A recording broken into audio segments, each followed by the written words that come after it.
Hello, no brushers. Welcome back. It's Tuesday again. How did that happen? You are here with me, Tamara Grand, and Barbara Reed, who I'm just about to invite for our weekly art chat. Painters, artists of all different kinds can come and chat about whatever. Morning. I'm a no brusher too. I didn't brush today, actually. Oh, I never brush. Oh, you don't need to. Oh, Morning, no, Janie. I just do this. Yeah. Pump it up, fluff it up, and we're all good to go. Yep. How are you today? Coax it into place. I'm great. How about you? I'm good. I'm good. It's a little foggy out here this morning, but no snow and no rain, so I'm good with that. You guys are still cold? It is freezing cold, but it's gorgeous out today. Well, it is right now. Yeah. It kind of goes from gorgeous to overcast, but it's really beautiful. Yesterday we had snow. I love this. Yeah. I really like it. It's good light, right? It's good light. It's beautiful. Beautiful. Look at all these people joining us. Hey, so if you're joining us for the umpteenth time, the 21st time, 21st? or the first time, pop in, say hello, leave a comment, let us know where you are, tell us if it's snowing in your part of the world or not. We are Canadian and we love to talk about the weather. We do. Why is that? I don't know. Because I think maybe we're genuinely fascinated by it. I know I am. And Roman and I do it. We'll sit with our morning coffee and we will discuss the weather. Bev's giving you a hard time because she's saying, come on, Barb, it's not minus 45 degrees Celsius like it is in Alberta. True. Yeah. It's not, that is darn cold. Ooh, cold that is in darn Minnesota, cold. below zero, snowed in Toronto. Mm-hmm. Seattle. Hello, Douglas. Oh, you guys are from all over the place. Well, today we have a guest who's from really far away. Really, really far away. Really far away. Not as far as she could be, but far enough.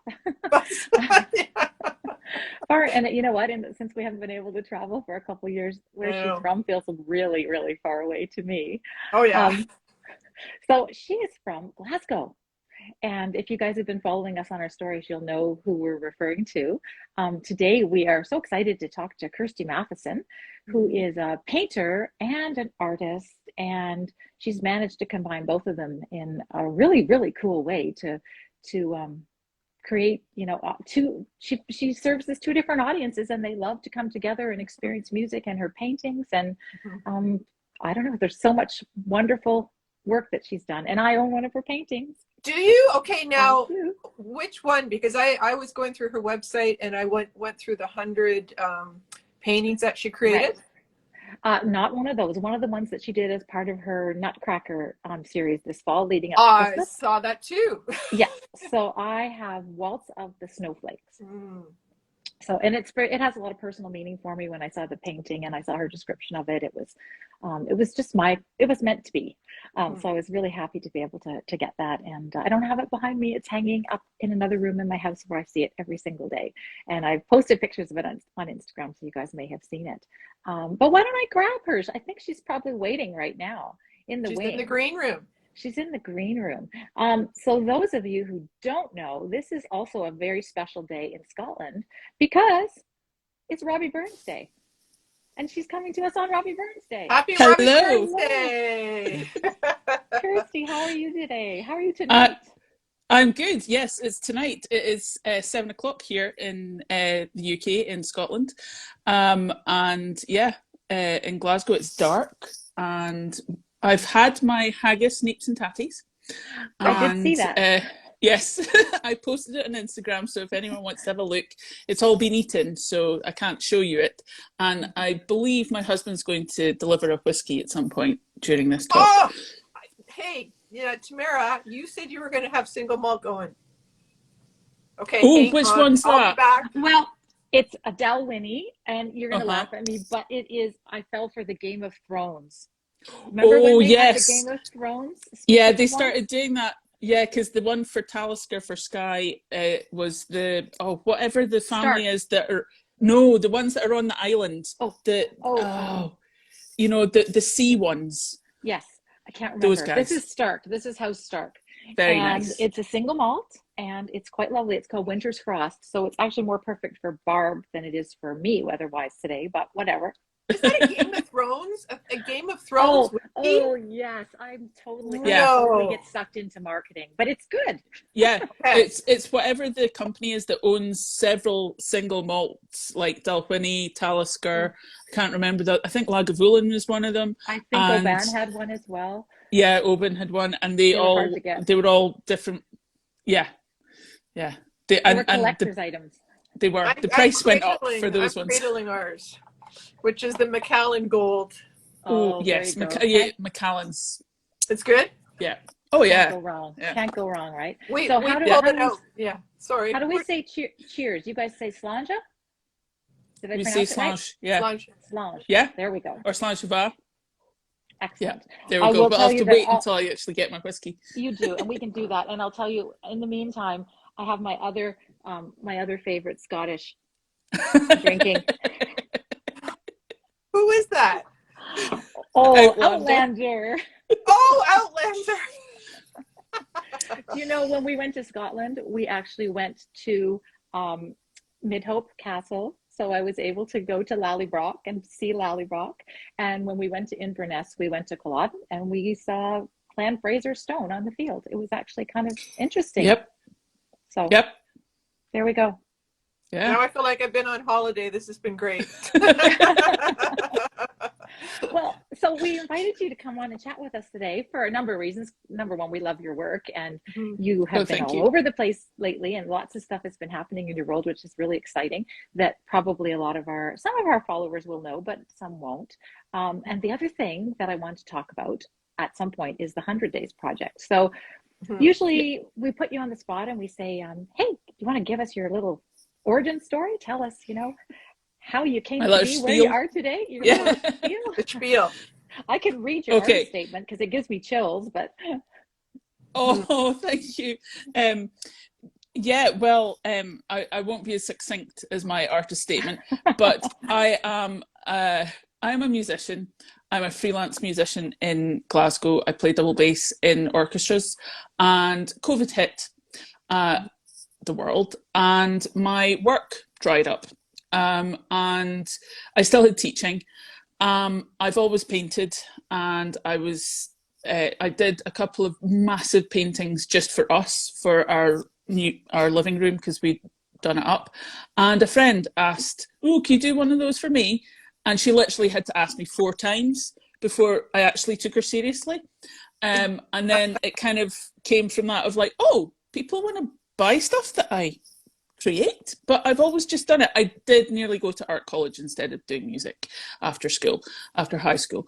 So anyway, I was doing, art stuff, and I joined the Alice Sheridan's Connected Artists Club, and was getting au fait with all of that stuff. And through all of that, I learned about the 100 Day Project. And I thought, oh, well, we're in lockdown in Glasgow. I've got nothing better to do with my time. I'm going to do a 100 Day Project. And I was like, what will I do? And at the end of high school, I went to specialist music school, which if anyone's in America, I don't know if you know it in Canada, but Interlochen, it's like a specialist high school for music. And my roommate at the time played this Debussy piano piece that I was amazed at, and I spent an entire weekend in the art department creating a massive painting. It was like 6 feet by 4 feet. What was the piece? It was a Debussy piano piece. I don't actually remember. And the school hung it up in the concert hall, and it was there for decades. And apparently right now they can't find it. I'm like, it's huge. How have you lost that painting? Anyway, so I'd always been kind of curious about painting music, and I thought, oh, I know, 100 days, I'll just paint a painting every day based on a piece of music.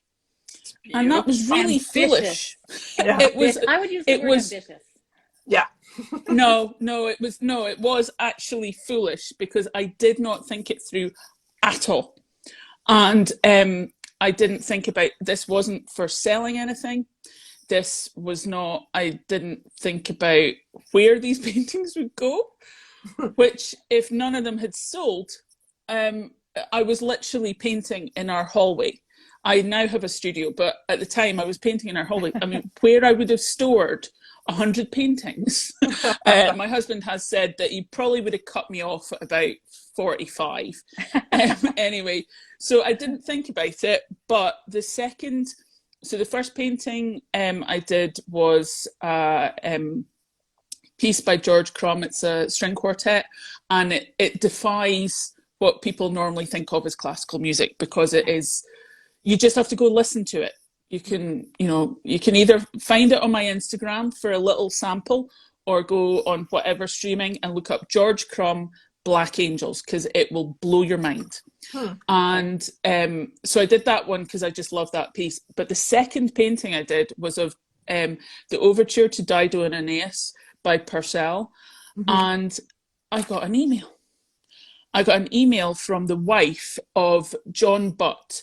John Butt is a professor of music at Glasgow University. He also happens to be music director of the Dunedin Consort, which is like Scotland's, well, although they use people from all over, but it's Scotland's Baroque ensemble.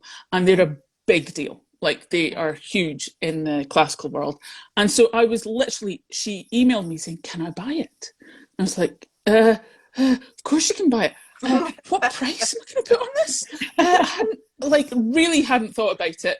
I immediately called up some friends and go, okay, what do I ask? What do I ask? And she bought it, and I literally did a cartwheel around the kitchen. I didn't, because I can't do a cartwheel, but in my head I was doing a cartwheel around the kitchen, and it kind of, and then from that it slowly picked up on Twitter and on Instagram, and people were getting more interested, and people started asking to buy them, and it kept going and kept going, and by about painting number 40, it was really going. But they weren't selling crazy fast until probably about 60, 70, to where I would post them at 8 o'clock in the evening on Twitter and Instagram, and I had to try and do it as close to each other as possible. And then I would spend the time going back and forth between the two, because literally within a minute, people would be, bang, I want to buy it. Wow. And I would have to do it by timestamps to say, no, sorry, you were 10 seconds later than that person. Wow. And I mean, I wouldn't actually give them the actual time, but I knew, because it was very important to me that I was as fair as possible, and to the extent that at the end of the 100 days, if somebody had bought one already, I would give preference to somebody who hadn't bought one. That's great. And then they all sold by painting 100, and that one was even crazier, because I kind of wanted to keep it because I thought, I did, for my 100th painting, I did John Cage's 4 minutes 33 seconds, which is 4 minutes 33 seconds of silence. Although it's not of silence, because silence doesn't exist, blah, blah, blah, blah. And so I took the palette, which was basically a panel that I'd been using with all my paint on it, and I painted it white. And I've got a video that's on my website and on my Instagram of me talking about it, because it was very significant to do with COVID, to do with the fact that orchestras weren't playing and music wasn't playing, there wasn't live music, and how heartbreaking it honestly all was. And so it was very personal to me. So I thought, I'll it'd be okay to keep. So I put a ridiculous price on it, and it sold. And I had 3 people trying to buy it. So I know it's ridiculous, I shouldn't be, but yeah, it was completely mental. It was like one of those like dream kind of things. And even now I'm still like, did that happen? Did it? Yeah. Did it? Pinch? Did it? Yeah, it's crazy. So for 100 days, that was essentially your full-time job, was the painting and the marketing, and you were oh, that wasn't your No, it wasn't my full-time job, because, well, I had teaching. I teach 15 students. I teach at the conservatory, and I teach little ones all the way up to young adults. Okay. And so I had that going on. But also, I was really lucky. I got a little bit of work. So I actually had, I had a couple of recording projects, and actually they were all recording projects because we weren't doing concerts then. And so I would turn up to play for the day, and I'd have colleagues come up to me who'd seen it, and all of them would be like, "Are you doing a painting today?" It's like, "Yep, I'm doing a painting today." They're like, "What? So after all of this, you're going to go home?" And I was like, "I do." I'm basically, I think I'm a workaholic. Yeah. Well, you have to enjoy it too. Yeah. Can I butt in and ask a question? How big were these paintings, Kirsty? I'm trying to. I feel like I should have one here too, but I don't because they're all gone. They were 30 by 30 on cradled centimeters, right? Centimeters, okay, yes, centimeters. Yeah, not inches. Sorry, 30 or 12 by 12 inches. How's that? Right. But I tape off the sides so they don't go all the way to the edge, because I like my edges. I like to be in control of them, and I don't want a framer to come along and mess with them or anything. But I also just, Yeah, and the effect is beautiful. I will say, thank you. The painting that I purchased, I wasn't really aware that there was a border around it when I saw it online. I didn't see that. And so that beautiful white crisp border, what is it, about an inch? Around the painting. It's gorgeous, because when I dropped it into a black tray frame, now it looks like it's matted. That's perfect. It was just stunning.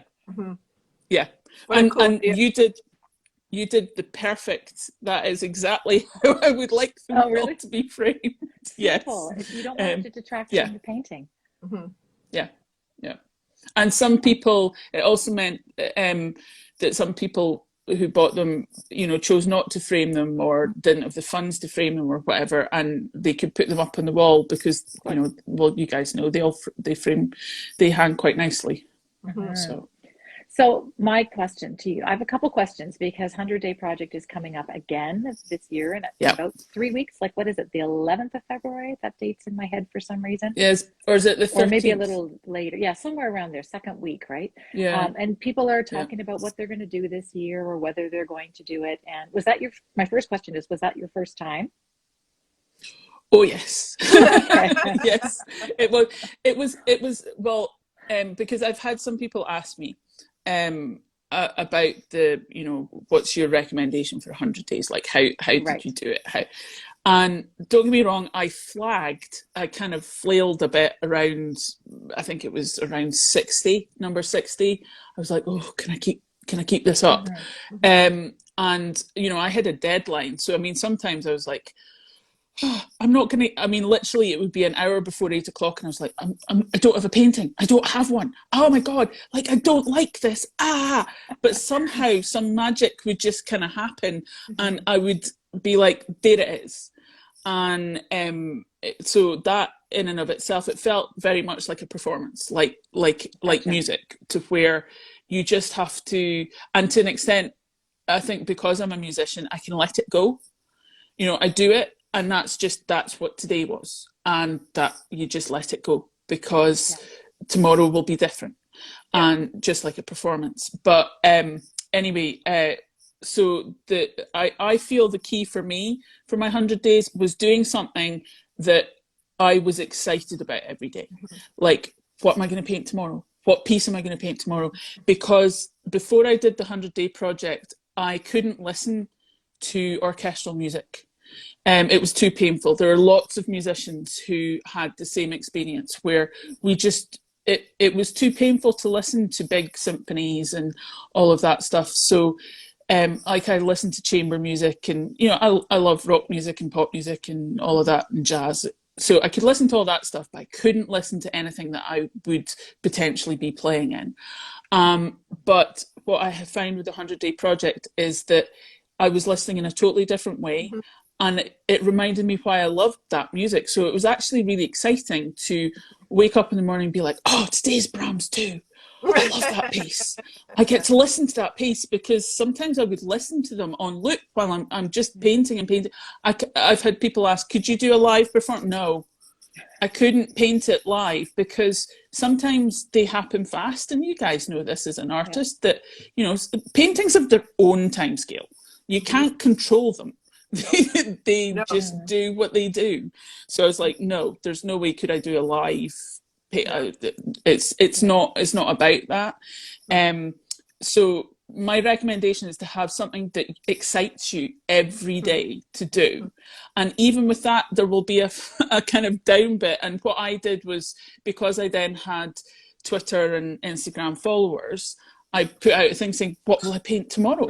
And I got like loads and loads of suggestions, which kind of made me pick myself up. And also knowing that they were expecting it, knowing that I had that to do. One woman, her little 8-year-old boy, used to wait to go to bed until he'd seen my painting, so I had to do it just so that he could see it. But I mean, obviously that's an extreme version of someone buoying you along in 100 days. But because I had done I'd done 30 days of sketching and that kind of thing, where like I'd miss a day and I'd go, oh, can I, and it, even though it's very good, and my school art teacher was brilliant and she was totally right, you need to sketch every day, blah, blah, blah. It didn't excite me as much as my 100-day project. Yeah. That sounds like a passion project that you had going with the music. And can you see yourself doing it again, but with different kinds of music, with more Scotch maybe? Oh, okay. But also, I might have to join you. Go on. I need my market to pour me. You're on Scottish time now. You're on Scottish time. You can have a whiskey. I'm gonna say do it, Tamara. I'll do it. Why not? I've got a Talisker. Okay, what was my question? I'm trying to think what my question was. Now I've lost my train of thought. Would I do it again? Would I do it again? Would you do it again? But choose a different, like you said, you love rock and roll. Like, is that doable, or does your work kind of lend itself more to the classics? And well, let's have a sip first. So I got to get Slash. a glass. Oh, we need a glass. Yeah, you can just do it with the bottle. You can do it with the bottle. I'm sure someone in Glasgow's doing it out of the bottle somewhere. Hang on. Yeah. Very nice. Nice and warm. Yes. Oh, is she doing the bottle? She's waiting for the No, I better. This is all that's left in that big bottle. Wow. Well, go shopping. The liquor stores are still open, or with a little water, neat, or with a cube. Neat. I prefer neat. Okay. Actually, sometimes I quite like it with a cube of ice. Yeah. Very nice. That is tasty. Yeah, it is. We should do this every time. Why don't we? You could claim it's that you're talking to artists around the world, but really you're trying all the different national drinks. Bonnie Bonnie wants to know what time it is. Should we tell her? 11:23 a.m. for me. It's not even noon. Okay, it is 2:23 here, Bonnie. So what do they say? The sun's over the yard arm. I don't know. Somewhere it's 5 o'clock somewhere. It's 5 o'clock somewhere. It's 7:23 in Scotland, so perfect. You're allowed. You're allowed. Oh, Sue Ballmer's going to join us with a gin and tonic. Thanks. Oh yeah.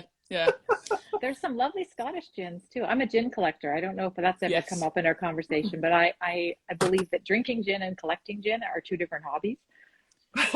Really? The reason that there's loads and loads of gin in Scotland is because it lends itself to distilleries, because it's like a fast version of whiskey. Exactly. Yeah, there are some really good. Oh, this is gins, good. Yeah. It's seriously, a nice idea. Absolutely. It's warming me up inside. I have to say. You Canadians, you need warming up. We do.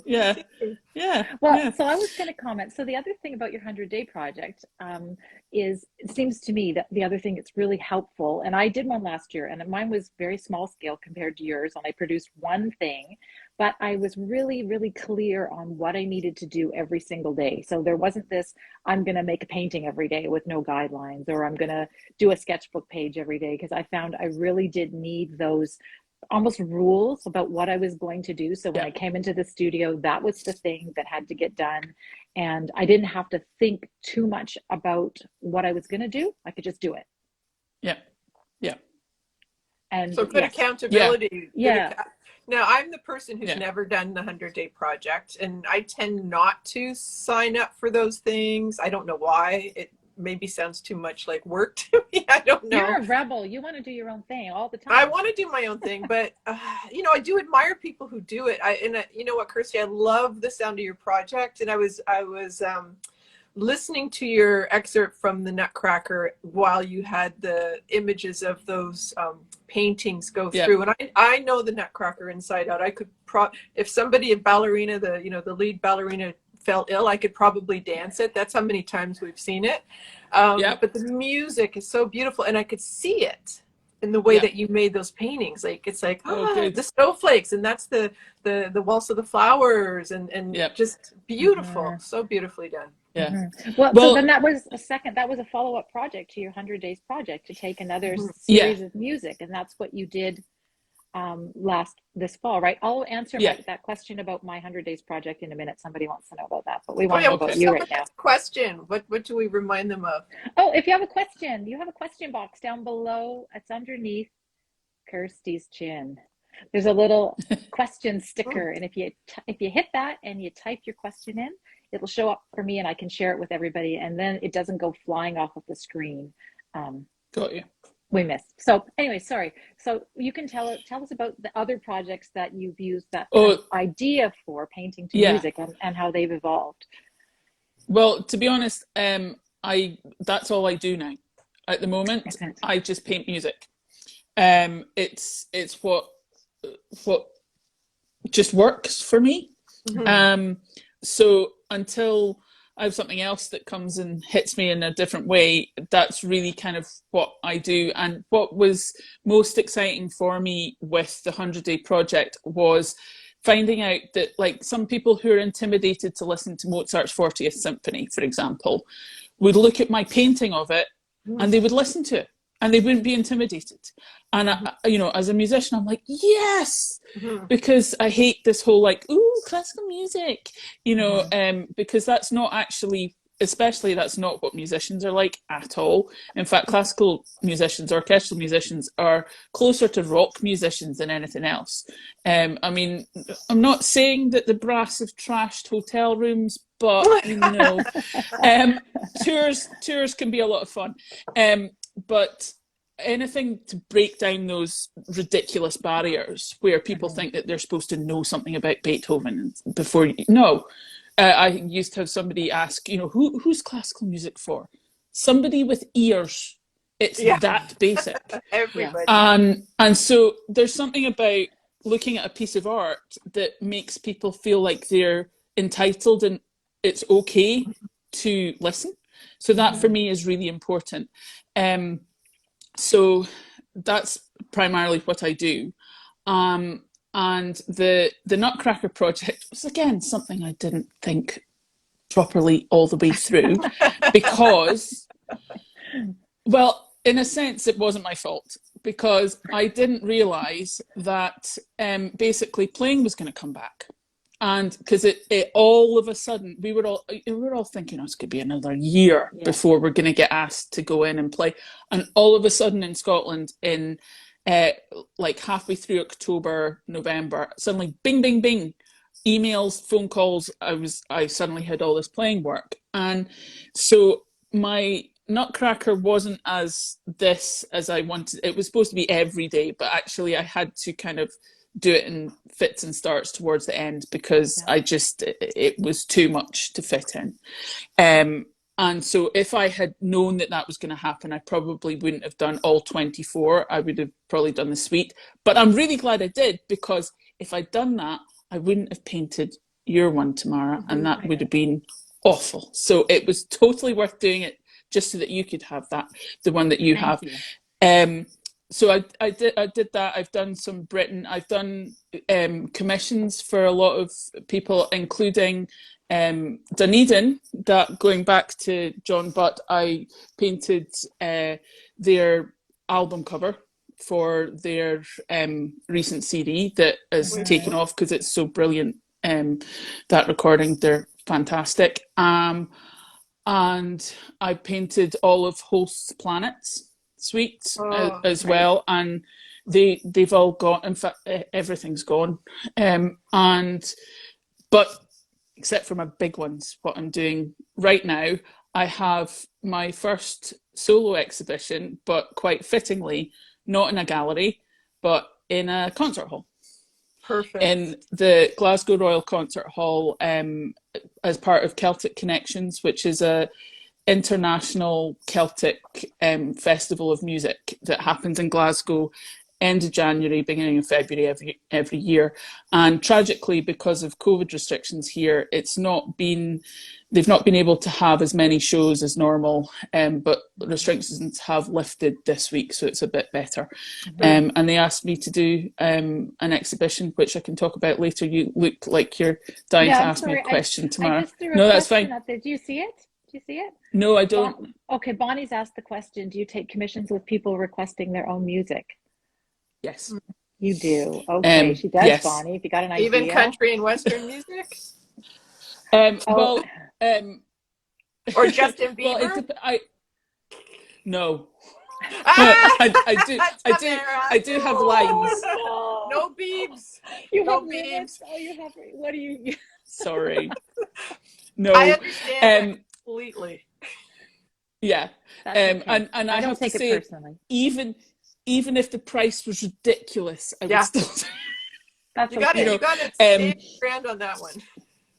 yeah. If I've got to do the listening, but yeah, what I do with commissions on music is I ask somebody to tell me why they've chosen what they've chosen, what it means to them, and then if they see any colours or images. And the handy thing about the 100-Day Project is I can get them to look through them and tell me what ones they like. And I always ask them to tell me which ones they don't like, which they always go, ooh. I'm like, I won't be offended. I want to make sure that the commission's going down the right road. So please tell me if something is not really what you like. And so that way with the commission, it means that there's something of them in it. You know, it's not just me, it's more of a collaboration. That's great. So, Janie asked to see the painting that I purchased from you. It's upstairs, 3 floors up, Janie. So I will put it up on my Instagram afterwards on my stories and show you, okay? That was the other question that popped up. There was no other questions right now. So if anybody else has questions, pop in. Feel free. Sometimes people don't have questions. Sometimes we get overwhelmed with questions. But do you ever listen to Philip Glass? Yep. I often paint to his music. Yeah. I mean, I didn't do any Glass in my 100 days. I did do Reich, Steve Reich's music for 18 musicians. And yeah, there's something, well, it's hypnotic. The good thing I would say about me is that in general, I'm not, unless it's Justin Bieber, I'm not actually... I've got quite a wide array of tastes, you know. I'm not, and I haven't I haven't had anyone ask me to paint anything where I was like, oh, I don't know that I want to listen to that. Yeah, you know. But yeah, I mean, it can be all sorts of things to where, I mean, so my solo exhibition that's open right now is much, much bigger than anything I've done before, not just it being a solo exhibition, but the canvases are much bigger. I've got 3 that are 48 by 60 inches, so they're huge. And I've got the others kind of go down in size to where the smallest one is 30 by 35 inches. So they're all much bigger, and there's only 11 of them. Yeah. And it looks like you use spray paint, which must have been so fun. It is complete fun. Although what I have learned is it depends on the type of, I've got one type of spray paint. They're both acrylic. The Liquitex spray paint isn't as toxic as I can't remember the make of the other one I've got. It's all gold cans. Yeah, I've got some over there. It's really common. Yeah. But that one's really to where like the window has to be fully open and a big mask on for that one, because it's like whereas the Liquitex you can I've had to take it outside, and it's so unpredictable. I think you really need to play, and you need a big surface. If you have a small surface, you just end up with like a blob. Yeah. See, I'll never be able to do it in my little studio. I wish. Well, Your The your balcony, neighbors might Roman not would like it. kill me. The furniture, the glass, Yeah. everything. Yeah. have you got somewhere outside? Have you got a park that you could take a big canvas to and just go nuts? I guess I could. Yeah, I Performance. could. There's your performance piece, Barb. There you go. Yeah. Oh, I mean, I think that's the thing, especially with a massive canvas. It's so much fun to just go, Like, yeah. yeah. Well, So full physical. well, one of mine, which is called Chanter. So all of these paintings, the reason that I use spray paint is because all of these paintings are based on the most epic album called Grit by Martin Bennett. And everyone needs to go and buy the album, buy the download. On Bandcamp, go to Bandcamp and look up Martin Bennett's, Martin with a Y, Grit. And basically, Martin was a prodigy fiddle and bagpiper.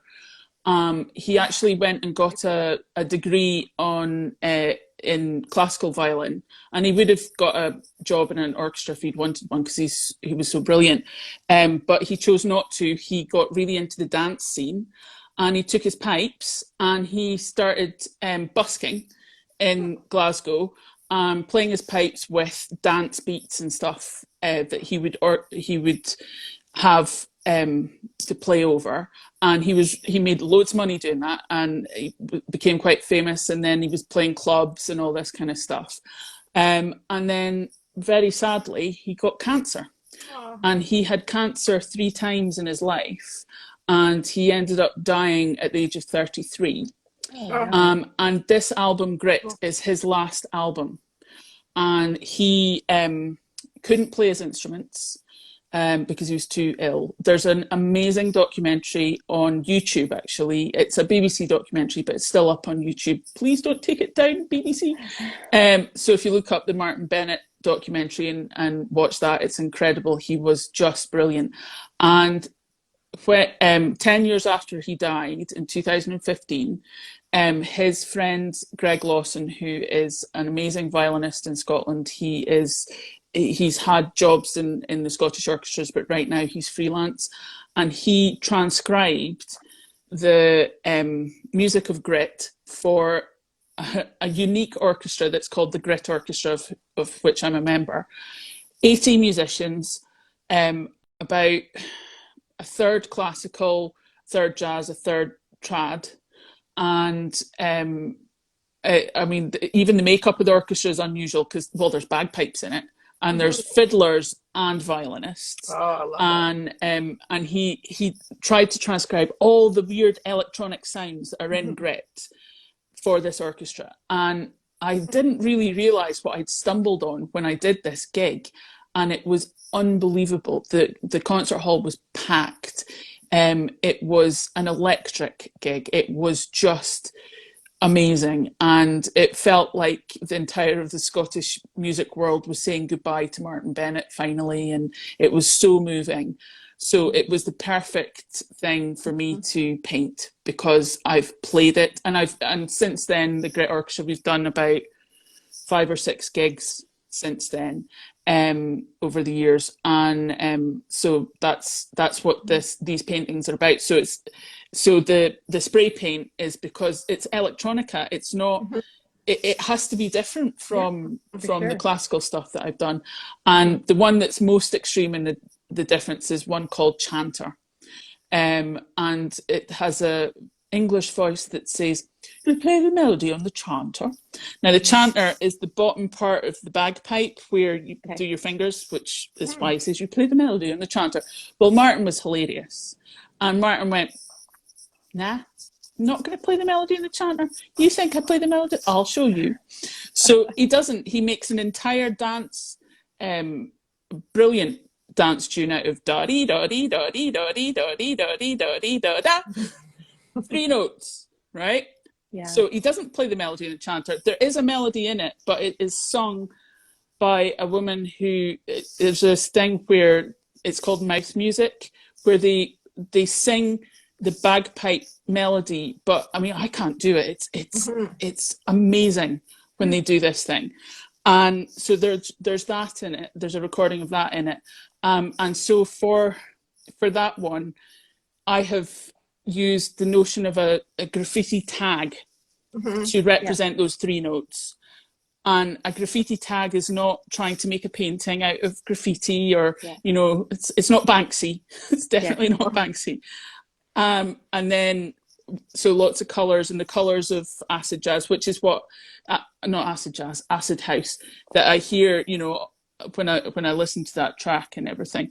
And then there's the gold. I put a gold frame around it, but it doesn't actually fully frame it, because the music escapes that trying to put an anthropological kind of, you play the melody on the chanter.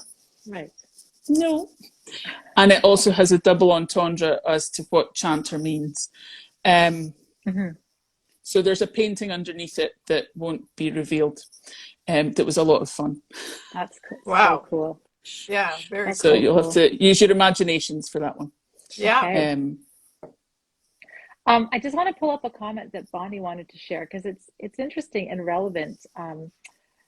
How can I get it on there? It's going to be big. Do you know of Nicola Bennett on Instagram? She's a New Zealand artist who's also a chef and does collabs with famous chefs where they prepare foods and she paints the ingredients. Then there's a banquet with her paintings all around. Sounds like your work in the concert hall. Isn't that interesting? Yeah. That's brilliant. Yeah, I have found, I wish I could remember his name. There's an artist who does abstracts, and he calls them like, apple pie and carrot cake. And you look at it and you go, oh my goodness, that does look kind of like how it tastes. The cake series. Is it just cakes, or is it other? Yeah, weird he might have done. It's called cakes. Other weird. Is it? Well, there's all. I mean, I was just like, yes. Who is that? I'm going to look that up, because I came across that too. I think. And he does these. They're very loose, Nino, and he's hilarious. I think he's American. He comes up with crazy titles like pistachio roast and turkey ice cream, or something bizarre. Yes. Yeah. That's and yet at the same time, even though they're bonkers, you go, oh yeah. Yeah, I see it. Nino Unardi, someone was saying. That's it. Something like you know what I love about this is because, so Kirsty, you said, one of the challenges for getting people interested in listening to classical music is that feeling that I can't listen to it, I don't understand it. So you're translating the music for people who are interested in art, but you're also translating art for people who might be interested in music. So you're bringing one audience along, you're finding something that people are comfortable with and letting that introduce them to something they might be less comfortable with it, which I think is very, very cool. Yeah. Well, that's exactly, even right at the beginning of the series, when I started the whole thing, I had musicians saying to me, I've never understood abstract art. Now I get it. Now I'm like understanding. Because I guess as a musician, you understand that notion of, in fact, there's an artist just got on right now who's a professional cellist. And that feeling of how you play, that intuitiveness of, I mean, we call it musicality, but we don't actually sit there and go, right, that note's going to be that volume, the next note's going to be this volume. We don't do that. We feel how the phrase goes, and you could analyze it, but why would you? And it's quite similar to abstract art, that feeling, that intuitive notion of and why things just click. So as you guys both know. Oh yeah. So I'm going to share something here that probably nobody who follows me on Instagram knows. I'm a classically trained pianist, and I finished my grade 10 Royal Conservatory and made a decision at 18 whether to take science at university or music. And I decided to follow science because my music instructor said you can always play the piano, and now I never play the piano. Aww. Oh no, sad, isn't it? You don't have a piano? Don't even have a piano in my house now. We have a keyboard. I could pull that out, but it's not the same. It's not 88 keys, and it doesn't have the same touch. No, so you need a big 16-footer. At some point in my life, when my kids leave and I have a big art studio at home and I have room for a big piano, I will go back to it. Yeah, you have to. It's never too late. Yeah. You need to have a no brush required crowdfunder for a baby grand for Tamara. No, I need a house for a baby grand. That's we include that? Yeah, I We suppose can you do it. couldn't really have it outside in Canada. Not really, No. not really. So No, yeah. no, So it's been no. wonderful for me to listen to some of the pieces and to follow along with what music you're sharing and what you're painting. Oh, thank you. Because I listen to a lot of classical music when I'm painting. I don't actually listen to Yeah. Justin Bieber when I'm painting all the time because it's distracting. I don't like words when I'm painting. I like to not listen to Yeah. words. So Yep. anyways. It's a good thing Yeah. you clarified that. I was a little Thank you. Yeah, no, but I listen to them the rest of the time when I'm cooking, when I'm driving, when I'm exercising. That's Sorry. fine. That's fine. It okay. might pass. This too will pass, I'm sure. Yeah, it's okay. It's Well, totally okay. You It can is. listen It's to whatever okay. I don't know makes if you you've feel good. Yeah. Have That's you what watched music's Ted for. Lasso? Don't know if you've watched, the No. TV program. I haven't yet. Rick Astley makes an appearance. So Oh, really? Rick Never And gonna actually- give you up. Astley. Never gonna give you yeah, up. yeah. Rick rolled, but it made me go, oh, actually, oh. Yeah, So I'm Rick yeah, Astley. everything I like has it. the right place. Yes, Yeah. You like? I like Rick Astley.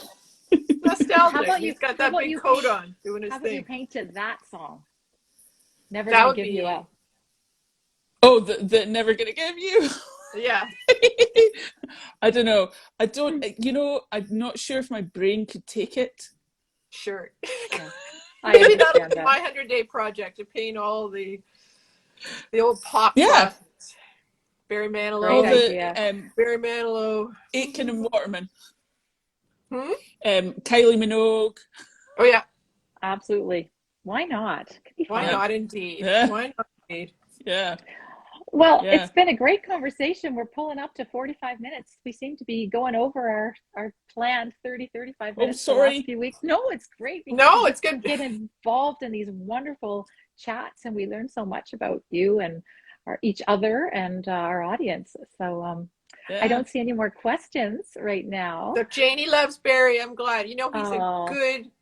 He's a good music guy. He writes He his is. own music. Yeah, he's a good guy. He is. Absolutely. There you go. Well, thanks so much for being with us today, Kirsty. It was so nice to meet you. Thank in you very much for person. having me. Yeah, thanks for And, coming on. And this was a heck of a good idea. I saved It a was. little bit for a final toast. All right. A little So- cheers. Yeah. Can we do a cheers? If you Cheers. Cheers. yeah, slash Plunge. to Robbie Burns. Bottoms up. I got to put that on our shopping list now for the LCBO. More scotch. Well, Kirsty, have a great rest of your week. Have you got any more media events? I know you've been really busy this week, and we appreciate you taking the time to chat with us. No, I had radio yesterday. There's a couple of blogs out, but on Sunday, for anyone, if anyone's in Glasgow or wants to make a flying visit, on Sunday I'm doing a talk at 2:30 in the concert hall, all about my work and the exhibition and everything, which is going to be very Wonderful. exciting. Yeah. Best of luck. I'm Brilliant. sure it's Yes. brilliant. Thank you so much. Lots Have of a great photos, time, video. and hopefully we'll catch some of it on Instagram. You'll post what you can. We Brilliant. will. Thanks Yes. very much. And absolutely, Thank you. you guys check the show notes after we're done. Once I upload this, it'll be saved on my video channel and then on Barb's Guides. And I always make sure that I link up the names that we talked about as best I can, and a little Especially bit of after the scotch. yeah. I don't know. Could be some typos. Typing today. But Yeah, are you gonna link? will find Are you gonna Kirsty link there. to the different scotches? Yeah. Yeah. Oh, geez, I got to write them all down now. The Talisker and Macallan. Talisker, Okay. Macallan. The Macallan. And I'll probably now get like a rating on our Instagram that says we talked about alcohol, so we're in trouble. I'm waiting to get a call from these people so I can start, endorsing this next time. That's right. Affiliate links. That's right. Yeah. Scotch. All right. Well, have a Good. great rest of your day, guys. Nice to chat. Talk to you Bye. soon. Thank you. Stay warm. Take everyone. care. Bye. Bye.